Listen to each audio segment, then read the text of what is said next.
കഴിഞ്ഞ കുറച്ച് ദിവസങ്ങളായിട്ട് എൻ്റെ ലൈഫിൽ വലിയൊരു മാറ്റം സംഭവിച്ചുകൊണ്ടിരിക്കുകയാണ്. കുഞ്ഞുനാൾ മുതൽ ഞാൻ താലോലിച്ചു കൊണ്ട് നടന്നിരുന്ന എൻ്റെ ഒരു സ്വപ്നം, ടീച്ചറിനുള്ള ആ ഒരു സ്വപ്നം യാഥാർത്ഥ്യത്തിലേക്ക് എത്തിയിരിക്കുകയാണ്. ഇപ്പോൾ എന്ത് ചെയ്യുന്നു എന്ന് ചോദിക്കുമ്പോൾ ടീച്ചറിന് ആത്മവിശ്വാസത്തോടെ പറയാൻ പറ്റുന്നുണ്ട്, ഇതൊരിക്കലും എൻ്റെ ഒരു സക്സസ് അല്ല, പക്ഷേ എൻ്റെ സർവൈവലിനുള്ള റിസൾട്ട് മാത്രമാണ്.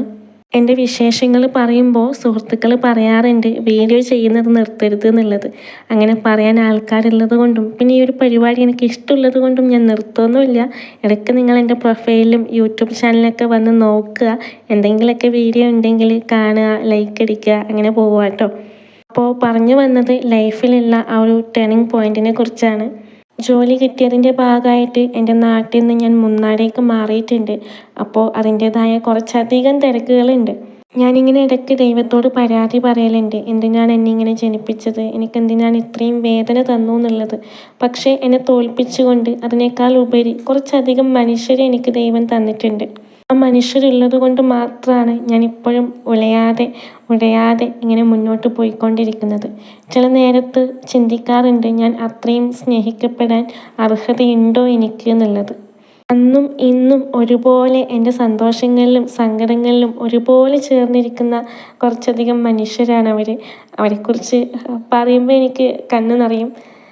മാത്രമല്ല, ചില സിറ്റുവേഷൻസ് വരുമ്പോഴാണ് നമുക്ക് ആരൊക്കെ ഉണ്ട് എന്നുള്ളതും മനസ്സിലാക്കാൻ വേണ്ടി പറ്റണത്.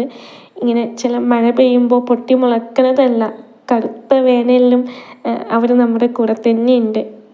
ഇന്നിപ്പോൾ എനിക്ക് സമാധാനമായിട്ട് ഉറങ്ങാൻ പറ്റുന്നുണ്ട്, ശ്വാസം അടക്കി പിടിക്കാതെ ഉണരാൻ പറ്റുന്നുണ്ട്. ജീവിതത്തിൽ ഏറ്റവും പ്രധാനം സമാധാനമാണ് എന്നുള്ളത് ഞാൻ തിരിച്ചറിഞ്ഞുകൊണ്ടിരിക്കുകയാണ്. ഇനി അങ്ങോട്ടുള്ള യാത്രയും ഒരിക്കലും ഈസിയൊന്നുമല്ല, പക്ഷേ ഞാനത് അത്രയും ആഗ്രഹിച്ചതാണ്. ഒരു നല്ല അധ്യാപിക ആവണമെന്നുള്ള വ്യാമോഹമൊന്നും എനിക്കില്ല, പക്ഷേ എനിക്ക് കിട്ടിയിട്ടുള്ള ട്രോമാസ് എൻ്റെ മക്കൾക്ക് കിട്ടാൻ പാടില്ല. എന്നെക്കുറിച്ച് ഓർക്കുമ്പോൾ അവർക്കുള്ളിലൊരു ട്രോമ, സങ്കടം അല്ലെങ്കിൽ വിഷമം അങ്ങനെയൊന്നും ഉണ്ടാവാൻ പാടില്ല. എൻ്റെ ഡിസബിലിറ്റി അവരുടെ ആവശ്യങ്ങൾക്ക് ഒരു തടസ്സമാകരുത് എന്നുള്ളൊരു വാശി എനിക്കുണ്ട്. ഒരധ്യാപകൻ എങ്ങനെ ആകണമെന്നും എങ്ങനെ ആകരുതെന്നും എന്നെ പഠിപ്പിച്ച അധ്യാപകരുണ്ട്. അവർ തന്നെയാണ് ഇൻസ്പിരേഷൻ. ഇന്ന് ഞാനിവിടെ എത്തി നിൽക്കുന്നതിൽ എന്നോളം എഫേർട്ട് എടുത്തിട്ടുള്ളത് എൻ്റെ കുറച്ചധികം അധ്യാപകരാണ്.